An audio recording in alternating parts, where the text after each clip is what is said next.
नमस्कार बच्चों, आज मैं क्लास 10th एनसीईआरटी मैथमेटिक्स से एक्सरसाइज 5.2 लेके आया हूं। इसका पहला इंट्रोडक्शन एक्सरसाइज 5.1 विथ सॉल्यूशन मैं बना चुका हूं।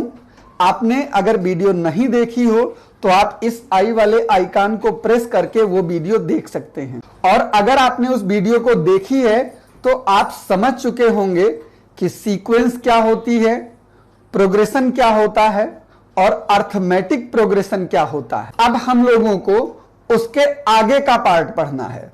उसके आगे का पार्ट है nth term of the AP, यानी किसी समांतर श्रेणी का nवां पद क्या होता और कैसे निकाला जाता है, इस पर हम लोगों को डिस्कशन करना है। अगर मैं लेट कर लूं, let a1 a2 a3 dot dot dot an तक बी एन एपी यानी arithmetic progression whose first term a1 is a and common difference is small d, then मैंने एज्यूम कर लिया है कि कोई एपी है जिसके यानी कोई सीक्वेंस है a1 a2 a3 dot dot an जो कि एपी में है और इसका फर्स्ट टर्म a1 की वैल्यू स्मॉल a है और इसका कॉमन डिफरेंस निकालना आपको सिखा चुका हूं। कोई भी टू कॉन्सिक्यूटिव टर्म लूं, बाद वाले में से पहला माइनस कर दूं तो मुझे कॉमन डिफरेंस यानी सार्वंतर पता चल जाता है, वो मेरा स्मॉल डी है। तो जब मुझे फर्स्ट टर्म पता है तो मैं स्मॉल डी का यूज करके सेकेंड टर्म निकाल सकता हूं, क्योंकि पिछली वीडियो में आप लोगों ने सीखा है कि कोई भी सीक्वेंस अगर अर्थमेटिक प्रोग्रेशन है तो उसके जो नेक्स्ट टर्म आते हैं वो कॉमन डिफरेंस ऐड करते हुए आते हैं। इसको मैं एपी की डिफिनीशन में आपको लिखा भी चुका हूं। तो इस हिसाब से मैं यहां से सेकेंड टर्म निकाल सकता हूं। तो सेकेंड टर्म मेरे पास यहां पे है a2 और ये a2 होगा क्या, फर्स्ट टर्म में अगर कॉमन डिफरेंस ऐड किया जाता है तब जाकर के सेकेंड टर्म मिलता है। फर्स्ट टर्म आप लोगों को पता है स्मॉल a था और कॉमन डिफरेंस तो d है, यानी सेकेंड टर्म इस एपी का a प्लस डी हो गया। मैं इसका थर्ड टर्म भी निकाल सकता हूं। तो अगर मैं इसका थर्ड टर्म निकालूं तो वो मेरे पास है a3 और ये थर्ड टर्म कहां से आएगा, सेकेंड टर्म में d ऐड करने से। और सेकेंड टर्म मैंने निकाल रखा है a प्लस डी और इसका भी d ऐड कर दो तो ये मिलके बन जाता है a प्लस 2d। मैं इसी तरीके से फोर्थ टर्म भी बता सकता हूं। फोर्थ टर्म मेरे पास होगा a4, तो ये मेरे पास बचेगा a3 प्लस डी, तो ये बन जाएगा थर्ड टर्म हमने निकाला है a प्लस 2d और एक d और ऐड कर दो तो ये बन गया a प्लस 3d। और ये सीक्वेंस कंटिन्यूअस चलता रहेगा और तब तक चलेगा जब तक nth टर्म नहीं आएगा, nth टर्म, और nth टर्म को हमने लिख रखा है an। अब ये क्या होगा ये देखने के लिए मैंने जो ये टर्म निकाले हैं इनके पैटर्न को देखना पड़ेगा कि ये कैसा पैटर्न बना रहे हैं। तो जरा देखिए, फर्स्ट टर्म तो a था, सेकेंड टर्म में भी a आया, थर्ड टर्म में भी a आया और फोर्थ टर्म में भी a आया। तो ऑब्वियस है कि जब इसका nth टर्म होगा तो उसमें भी a आएगा और फिर प्लस रहेगा कुछ। अब आते हैं सेकेंड टर्म पे। तो सेकेंड वाला देखो क्या है, 1 टाइम d है। जब मैं थर्ड लेता हूं तो 2 टाइम d रहता है, जब मैं फोर्थ लेता हूं तो 3 टाइम d रहता है। मतलब क्या हुआ, मैं टर्म जो भी ले रहा हूं d की वैल्यू उससे 1 लेस हो रही है। जैसे देखिए, फोर्थ मैंने जब लिया फोर्थ टर्म तो d की वैल्यू 3 आई है, जब मैंने थर्ड लिया तो d की वैल्यू 2 आई है, जब मैंने सेकंड लिया तो d की वैल्यू 1 आई है। इसका मतलब अगर मैं n लूंगा तो d की वैल्यू क्या होनी चाहिए, उससे एक कम, यानी कि d की वैल्यू होनी चाहिए मेरे पास n-1d, और इसी को हम AP का nth टर्म बोलते हैं। और यही हमारा फर्स्ट फॉर्मूला है जो इस एक्सरसाइज में यूज करते हैं। इस फॉर्मूले में आपके सामने 4 चीजें हैं, एक nth टर्म या नंबर ऑफ टर्म बोल सकते हो, दूसरा फर्स्ट टर्म, तीसरा n का मतलब कितने टर्म यूज करने हैं, कौन सा टर्म आपको निकालना है, और d कॉमन डिफरेंस। इन 4 चीजों में से कोई भी 3 चीजें आपको बता करके चौथा निकाला जा सकता है। तो ये रिलेशन बहुत काम का रिलेशन है, इससे रिलेटेड एग्जाम में भी क्वेश्चन पूछे जाते हैं, इसलिए आप इसको कायदे से याद कर लीजिएगा। अब जो मेरे पास ये सीक्वेंस बनी है या जो सीरीज बनी है मेरे पास, तो इस AP को अगर मैं लिखूं तो AP का फर्स्ट टर्म मेरे पास A आया है, second term A plus D आया है, third term A plus 2D आया है, A plus 3D dot dot dot, और ये AN लास्ट वाला जो टर्म है मेरे पास वो nth टर्म है। तो ये मेरे पास एक अर्थमेटिक प्रोग्रेशन है। अगर मैं लेट कर लूं, let last term be small l, तो अगर लास्ट टर्म स्मॉल l को लेट कर लिया जाए, देन AP हमारी क्या बन जाएगी, A plus D, A plus 2D dot dot और L, ये हमारी AP बन गई। अब इतना तो आपको पता ही है कि ये एक सीक्वेंस है, तो सीक्वेंस में चाहे सीधे देखा जाए या उल्टा देखा जाए, सीक्वेंस तो वही रहेगा। तो इस सीक्वेंस को मैं अगर ऐसे लिख दूं, यानी उस L को पहले लिख लूं डॉट डॉट डॉट और बाकी टर्म को बाद में, A plus 2D, A plus D और लास्ट में A, दोनों सेम चीज लिखी हुई हैं, बस ये सीधा लिखा हुआ है और ये उल्टा लिखा हुआ है। तो अब इस उल्टा की कंडीशन में देखिए, अगर मैं यहां पे फर्स्ट टर्म देखूं तो यहां पे फर्स्ट टर्म क्या हो रहा है मेरे पास, जो सबसे पहले लिखा हो यानी कि L। यहां पे कॉमन डिफरेंस क्या हो रहा है, कॉमन डिफरेंस क्या होता है, कोई भी 2 कॉन्सिक्यूटिव टर्म माइनस कर दिए जाते हैं। तो कोई भी 2, मैं चाहे इन दोनों ले लूं चाहे इन दोनों को ले लूं, लेकिन माइनस कैसे करते हैं, बाद वाले में से पहला वाला। तो अगर मैं इन दोनों टर्म को लूं तो इनका कॉमन डिफरेंस क्या आएगा, बाद वाले में से मैं पहला वाला माइनस कर दूं तो रिजल्ट में मुझे मिलेगा A माइनस D।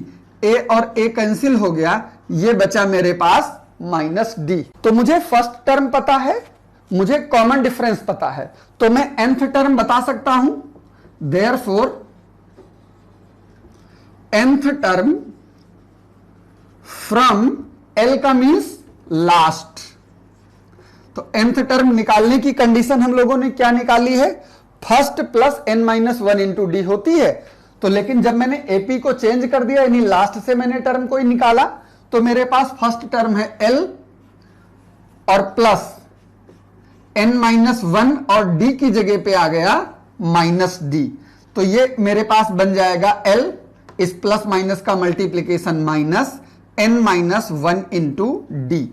तो यानी कि ये भी आपका एक फार्मूला ही हो गया कि जब कभी आपको nth टर्म फ्रॉम लास्ट, यानी कि कोई पर्टिकुलर टर्म लास्ट से निकालना होगा तो आप इस कंडीशन को अप्लाई करोगे, और अगर फर्स्ट से निकालना होगा तो आप इस कंडीशन को अप्लाई करोगे। आपकी इस एक्सरसाइज में सिर्फ 2 ही कंडीशन हैं, मैं इनसे रिलेटेड कुछ एग्जाम्पल करके देख लेता हूं, आपको ये एक्सरसाइज और अच्छे से समझ में आ जाएगी।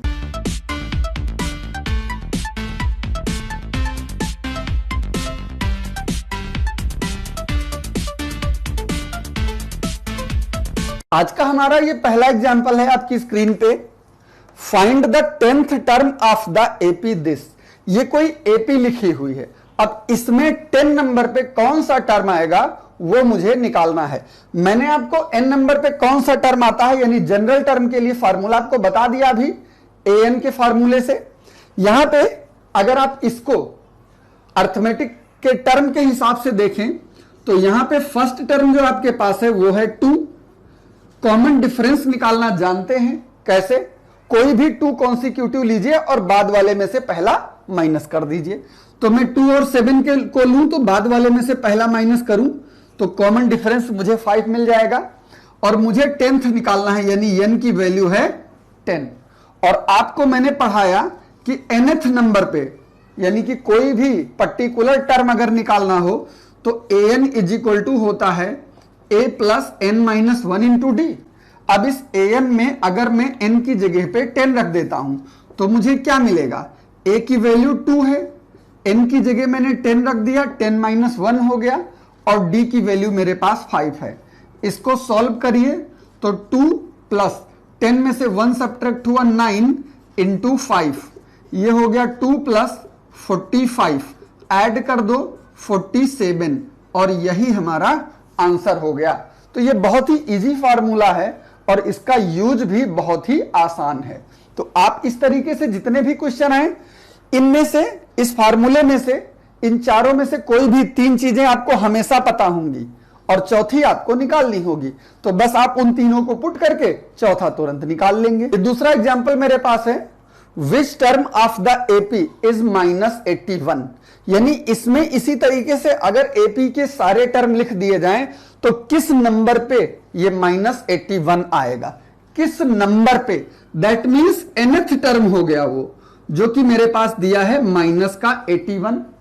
यहां पे फर्स्ट टर्म a मेरे पास है 21 और कॉमन डिफरेंस कोई भी 2 कॉन्सिक्यूटिव ले लीजिए तो और बाद वाले में से पहला वाला माइनस कर दीजिए तो ये हो गया -3। अब मुझे बताना है n की वैल्यू कि किस नंबर पर ये आ रहा है यानी n हमें निकालना है। तो फार्मूला मेरे पास सेम एक ही है, an is equal to a plus n minus 1 into d. an की जगह पे है -81, a की जगह पे है 21, n मुझे पता नहीं है और d की जगह है -3। इस 21 को इधर ट्रांसफर कर दीजिए तो -81 -21 और ये मेरे पास है -3 के साथ n-1। सॉल्व करो, माइनस माइनस ऐड हो जाएगा, 1 1 2 और 8 and 2 10, -102 is equal to -3 n-1। इस -3 को भी इधर ले आओ तो -102 upon -3 is equal to n-1। ये माइनस और ये माइनस कैंसिल हो गया, 3 1 जा 3, 3 3 जा 9 और 3 4 जा 12। तो n इज इक्वल टू 34 और इस -1 को इधर भेजोगे +1 हो जाएगा तो n इज इक्वल टू 35। यानी कि 35 नंबर पे जो टर्म आएगा वो -81 होगा। बहुत आसान होते हैं क्वेश्चन, ध्यान रखिएगा।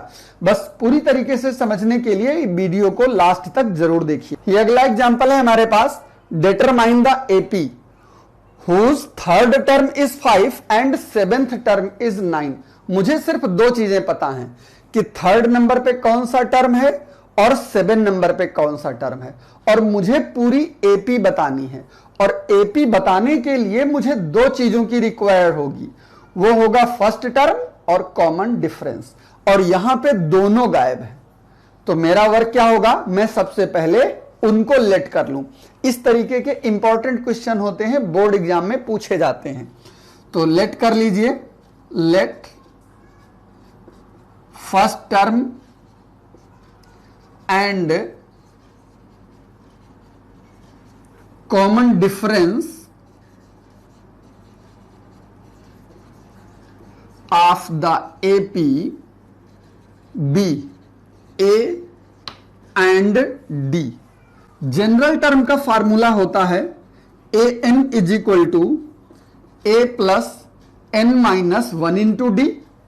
इसमें से आपको बताया है इसने कि 3rd टर्म 5 है, मतलब 3rd टर्म यानी n की जगह पे 3 रखने पे 5 आता है। तो n की जगह पे 3 रख दीजिए तो ये बनेगा a प्लस 3 -1 इंटू डी और ये रिजल्ट में 5 देता है। तो तो ये बचा मेरे पास a plus 2d is equal to 5। ये कंडीशन फर्स्ट बन गया। एंड दोबारा उसने क्या कहा, सेवेंथ टर्म इज 9, यानी n की जगह 7 रखूं तो 9 आता है, तो n की जगह 7 रख दीजिए, तो ये बन गया a plus 7 minus 1 into d is equal to 9। Solve करिए इसको, तो a plus 6d is equal to 9। ये बन गया इक्वेशन 2। और इन दोनों इक्वेशन को सॉल्व करना आप जानते हो, क्योंकि लीनियर इक्वेशन इन 2 वेरिएबल पढ़ चुके हो। तो अगर मैं इन दोनों को सॉल्व करूं तो दोनों में a और a सेम है, सीधे सब्ट्रैक्ट कर दो बाई सब्ट्रैक्टिंग इक्वेशन 1 एंड 2। तो a से a सब्ट्रैक्ट होके 0 बन जाएगा, और 6 से 2 सब्ट्रैक्ट होके बचेगा 4d, और 9 से 5 सब्ट्रैक्ट होगा बचेगा 4। तो d is equal to 4/4 cancel होके 1 बच गया। अब putting the value of d in equation first. अब फर्स्ट इक्वेशन में अगर d की जगह पे d की वैल्यू रख दिया जाए तो देखिए क्या आएगा, a प्लस 2 इंटू डी की वैल्यू 1 है इज इक्वल टू 5। तो a इज इक्वल टू 5 और 2 1 जा 2 उधर भेज दीजिए तो -2, तो ये बन गया a is equal to 3। a मिल गया, d मिल गया। अब मुझे AP बताना है। Then AP is equal to क्या बनेगा, अर्थमेटिक प्रोग्रेशन। सबसे पहले पहला टर्म लिखते हैं, तो पहला टर्म मेरे पास आया है 3। अब अगला टर्म पता करने के लिए कॉमन डिफरेंस ऐड करते चले जाते हैं। तो कॉमन डिफरेंस ऐड करोगे तो 3 में 1 ऐड करोगे 4, 4 में 1 ऐड करोगे 5, 5 में 1 ऐड करोगे 6, और ये इसी तरीके से आगे आता चला जाएगा। और यही हमारा आंसर हो गया। आप चेक करके देख सकते हो। इसने क्या कहा था, थर्ड टर्म 5 है, देखो थर्ड नंबर पे 5 आ गया। अभी और आगे बढ़ाओ तो 7 नंबर पे 9 है, उसमें 7 नंबर पे 9 आ जाएगा। तो इस तरीके के क्वेश्चन एग्जाम में अक्सर पूछे जाते हैं। इसके लिए आपको पहले से प्रिपेयर रहना है। हमेशा एपी का कोई भी क्वेश्चन हो, अगर उसमें फर्स्ट टर्म और कॉमन डिफरेंस नहीं है तो आपको लेट करना पड़ेगा। ये आपके सामने एक एग्जांपल लिखा है, चेक वीदर, आपको चेक करके बताना है। 301 is the term of the list of the numbers. ये जो नंबर लिखे हुए हैं, क्या ये टर्म उनमें का है? अब ये मुझे नहीं पता कि आएगा भी नहीं आएगा, लेकिन मैं फिर भी लेट कर लेता हूं, मैं एज्यूम कर लेता हूं कि वो है। Let 301 is the nth term of the list if possible। ये वर्ड मैंने इसलिए लिखा क्योंकि मुझे कंफर्म नहीं पता है कि ये इसमें होगा ही। तो इस हिसाब से जो इसका nth टर्म है वो 301 हो गया। लिस्ट में मुझे फर्स्ट टर्म पता है 5 है। कॉमन डिफरेंस मुझे कोई भी 2 कॉन्सिक्यूटिव ले लेने होते हैं। 11 minus 5 is equal to 6। nth term का फॉर्मूला आपको पता है, an is equal to a plus n minus 1 into d. अब nth टर्म में 301 को चेक कर रहा हूं तो मैं उसकी जगह पे रख लेता हूं। a की वैल्यू मेरे पास 5 है, n मुझे पता नहीं है, और d की वैल्यू मेरे पास 6 है। कैलकुलेट करिए, इस 5 को इधर ट्रांसफर करिए, तो 301 minus 5 is equal to n minus 1 into 6। 11 से 5 सब्ट्रैक्ट हो गया, बचा 6, और यहां पे बचा 29 is equal to n minus 1 into 6। n minus 1 is equal to 296 upon 6।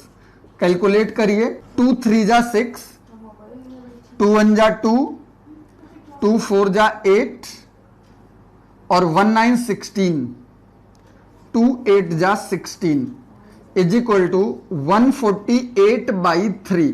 अब ये 3 से डिविजिबल ही नहीं है, तो इसका मीन्स हो गया कि अगर ये 3 से डिविजिबल नहीं है तो n की वैल्यू कभी भी कंप्लीट आ ही नहीं सकती। तो n की वैल्यू जब तक कंप्लीट नहीं होगी तब तक ये टर्म इसमें पॉसिबल होगा ही नहीं।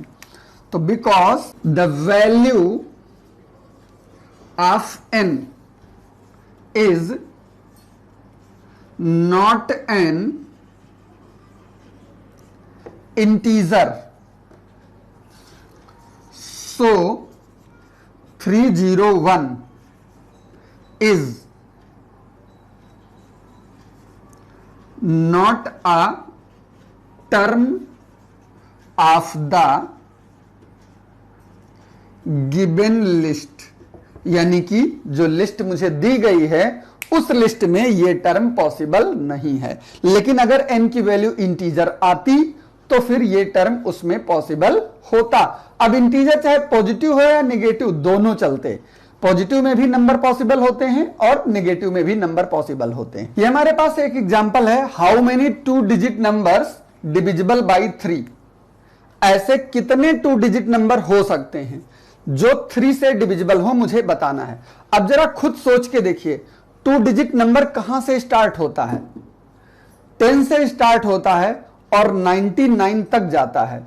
तो मुझे उन सारे नंबर्स को कंसीडर करना है जो 10 के बाद आते हों और 99 तक आते हों और 3 से डिविजिबल। तो फिर all 2 digit numbers divisible by 3 are. कौन कौन से होंगे? सबसे पहला नंबर 12 3 से डिविजिबल होता है जो कि 2 डिजिट का है। 12 के बाद 15, फिर 18 और ऐसे करते करते लास्ट नंबर 99 है जो 3 से डिविजिबल है। तो ये मेरे पास ये अर्थमेटिक प्रोग्रेशन है। तो मैं इसमें बता सकता हूं अर्थमेटिक प्रोग्रेशन का यूज करके कि इसके कितने टर्म हैं, यानी ये कुल कितने नंबर्स हैं। तो इसके लिए मेरे पास फर्स्ट नंबर है 12, कॉमन डिफरेंस कोई भी 2 कॉन्सिक्यूटिव माइनस कर दीजिए, 15 माइनस 12 3, और जो लास्ट टर्म यानी nth टर्म है वो 99 है। आपको फार्मूला पता है nth टर्म का, a plus n minus 1 into D. nth term है मेरे पास 99, a की वैल्यू है 12 प्लस n मुझे पता नहीं है और d की वैल्यू है मेरे पास 3। 12 को इधर ट्रांसफर कर दीजिए, 99 minus 12 n minus 1 into 3, subtract करिए तो 9 से 2 सब्ट्रैक्ट होगा, बचेगा 7, 8 से 1 सब्ट्रैक्ट होगा, बचेगा 7, 99 से 12 को सब्ट्रैक्ट कर दीजिए, ये बच जाएगा 87 is equal to n minus 1 into 3। तो फिर n minus 1 is equal to 87 by 3, 3 बन जा 3, 3 से डिवाइड करिए, 3 2 जा 6, 2 8 27, 3 9 जा 27। तो n is equal to 29 plus 1 is equal to 30, और यही मेरा आंसर हो गया। यानी कि 2 डिजिट के टोटल 30 नंबर हैं जो 3 से डिवाइडेड हो सकते हैं। ये मेरे पास एक सीक्वेंस लिखी हुई है, इसमें मुझे 11 टर्म बताना है लेकिन लास्ट से। तो इसको एक तो मैंने लास्ट का फार्मूला ही आपको लिखा दिया है, अगर मैं उस फार्मूले के हिसाब से करूं तो यहां पे जो मेरे पास लास्ट टर्म है वो है माइनस का 62, और कॉमन डिफरेंस जो मेरे पास है कोई भी 2 कॉन्सिक्यूटिव टर्म ले लीजिए और उनको माइनस कर दीजिए। तो 7 minus 10 is equal to minus 3, common difference है, और n की वैल्यू है मेरे पास 11। फार्मूला लास्ट टर्म वाला होता है nth term l minus n minus 1 into D. Value रखिए तो n की जगह 11 है, l की जगह है माइनस 62 माइनस 11 माइनस 1, और d की वैल्यू है मेरे पास माइनस का 3। तो ये बन जाएगा माइनस 62, यहां पे बचेगा 10, 3 जा प्लस का 30, सब्ट्रैक्ट कर दो माइनस का 32, ये आंसर हो गया। दूसरा तरीका मेरे पास है, अगर मैं ऐसे ना लगाना चाहूं तो मुझे इस सीक्वेंस का लास्ट से टर्म बताना है, इस सीक्वेंस को उल्टा कर दो। तो अगर इस सीक्वेंस को उल्टा कर दोगे तो मुझे ये सीक्वेंस कैसा बनेगा, माइनस का 62 डॉट डॉट डॉट, और ये मेरे पास मिलेगा 4, 7 और 10। अब ये सीक्वेंस ऐसा हो गया। अब इसमें मुझे लास्ट टर्म यानी 62 की तरफ से मुझे 11th टर्म बताना है, तो यहां पे a की वैल्यू -62 हो गई। कॉमन डिफरेंस d, कोई भी दो कॉन्सिक्यूटिव लो तो 7 - 4 यानी कि ये 3 हो गया, और n की वैल्यू है 11। फार्मूला होता है an = a + n - 1 into D.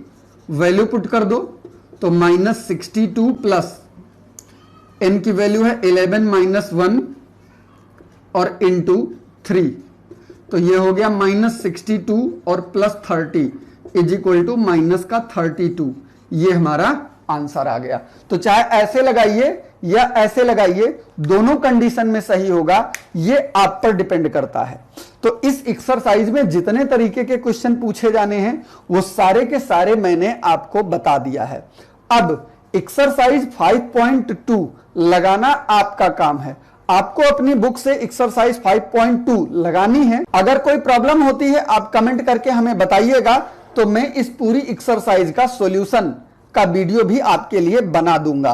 और अगर लगा लेते हैं तो अच्छी बात है, बहुत ही इजी एक्सरसाइज है, तो इसको आप लगा लीजिएगा। बहुत जल्दी किसी नई एक्सरसाइज और नए टॉपिक के साथ फिर मुलाकात होगी। तब तक के लिए नमस्कार, और आप देखते रहिए मैथमेटिक्स ज्ञान।